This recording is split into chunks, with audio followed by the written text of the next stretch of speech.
not knowing anything about Islam or the Prophet Muhammad, peace be upon him. I was simply invited here to check the English to make certain that this new interpretation of the Quran, my work, of course, required that I read the Quran over and over again. I was shocked as I read to find that Jesus, peace be upon him, was often mentioned in the Quran. Jesus was presented as one of the greatest prophets. And even the story of the virgin birth was mentioned there. A few months later, I got up the courage to walk down the street and to knock on the door of Taqwa Mosque. So I was stood there knocking until someone came to the door.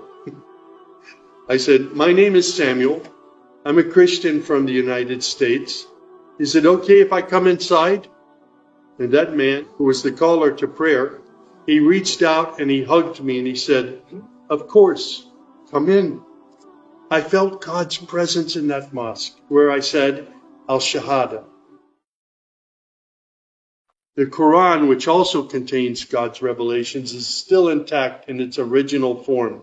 It hasn't changed from the very beginning. My heart was being strangely touched by the words of the Quran